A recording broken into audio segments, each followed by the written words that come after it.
신약에는 4개의 복음서가 있습니다. 마태복음, 마가복음, 누가복음, 요한복음. 그 중에 마태복음, 마가복음, 누가복음은 공관복음이라고 우리가 부릅니다. 함께 본다라는 뜻이죠. 공관이란 거는 함께 본다. 비슷한 내용이 많이 나오기 때문에. 반면에 요한복음은 92%가 공관복음에서 나오지 않는 내용들입니다. 마태복음은 구약의 예언을 성취하신 왕으로 예수님을 묘사합니다. 그래서 마태복음의 시작은 예수님께서 다윗의 왕가를 통해서 태어난 족보로 이제 시작이 되는 겁니다. 마가복음은 가난한 자들을 도우시는 종으로 예수님을 묘사하고 있어서 인자가 이 땅에 온 것은 섬김을 받으려 함이 아니라 오히려 섬기려 하고 그런 부분을 강조하죠. 누가복음은 긍휼이 많으신 인자로 사람의 아들로 예수님을 묘사하고 있습니다. 반면에 요한복음은 하나님의 아들로 예수님을 묘사하고 있습니다.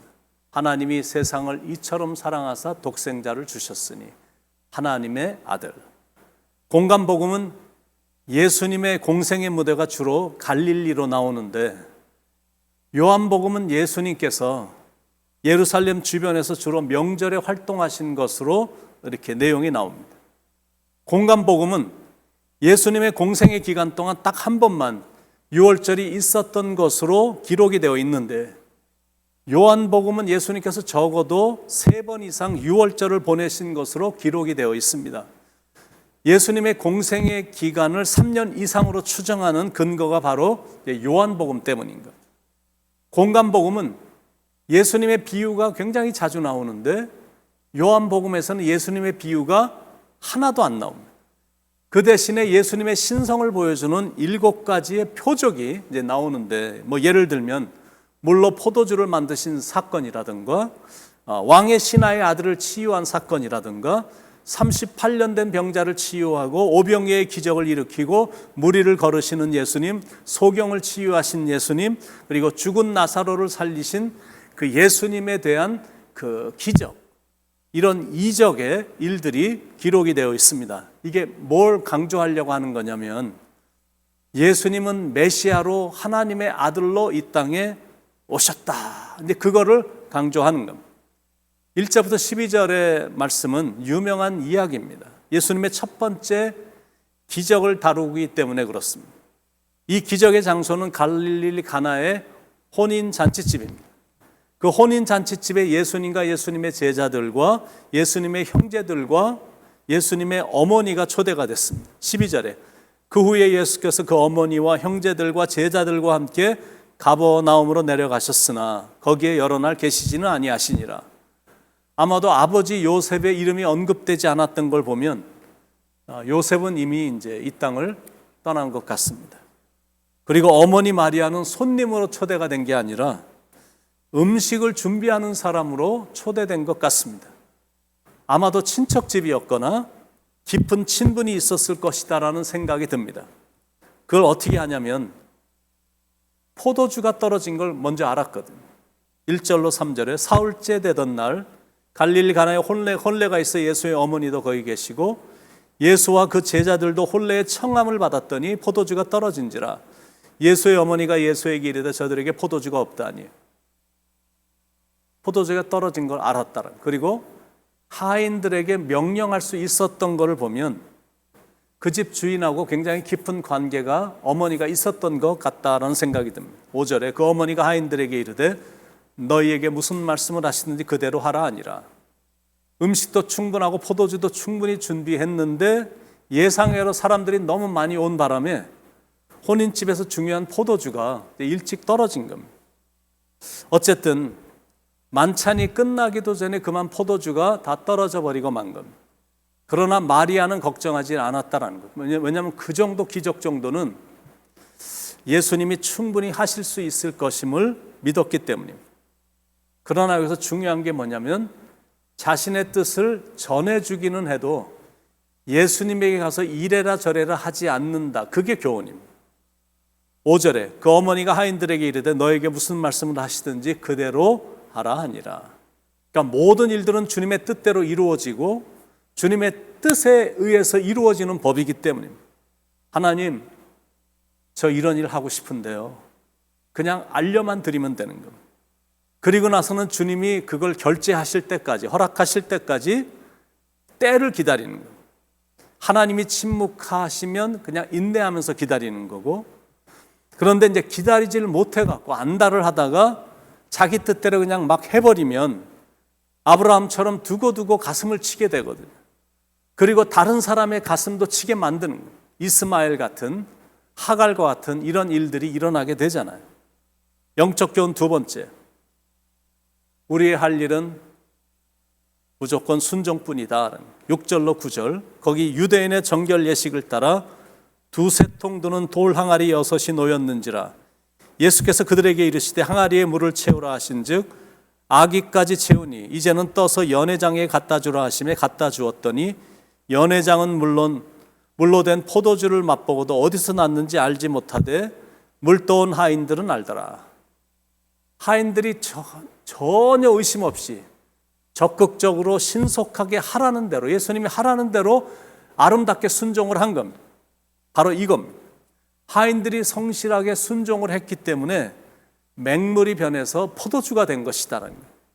그것도 최고의 포도주로 바뀌게 된 것이다라는 거죠.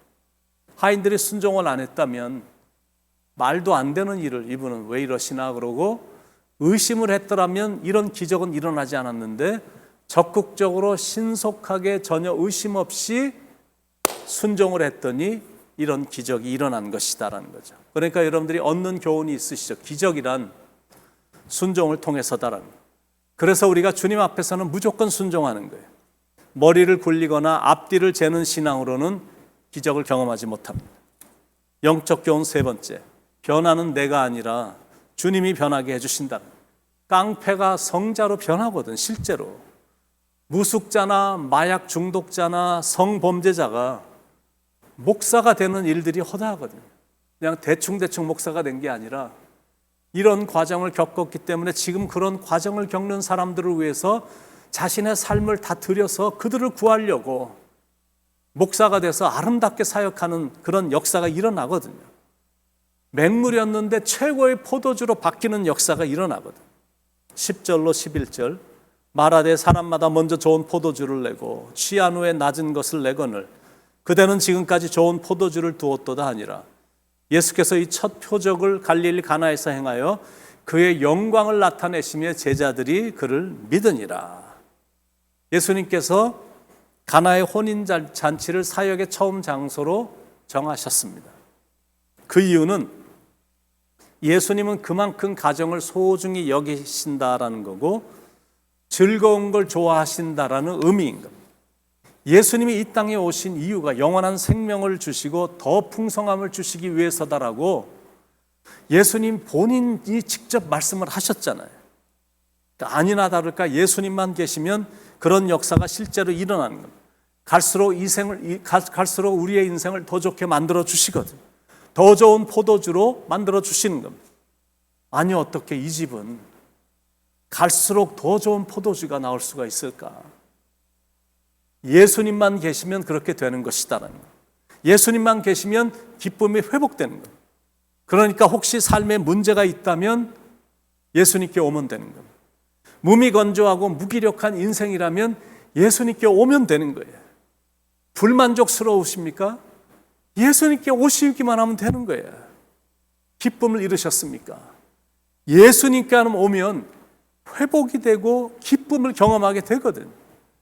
예수께로 가면 나는 기뻐요. 예수께로 가면 나는 기뻐요.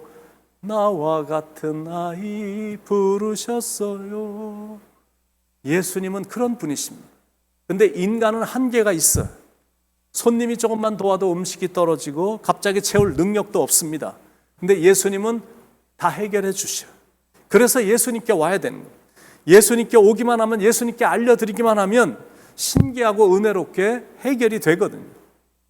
그 다음에 나오는 13절부터 25절까지는 성전 숙청 사건, 즉 성전을 깨끗하게 하신 사건이 나오는데 이 사건은 공간복음에 나오는 숙청 사건하고 똑같은 사건이 아니라 완전히 다른 사건입니다. 공생의 초기에 행하신 첫 번째 성전 숙청 사건입니다.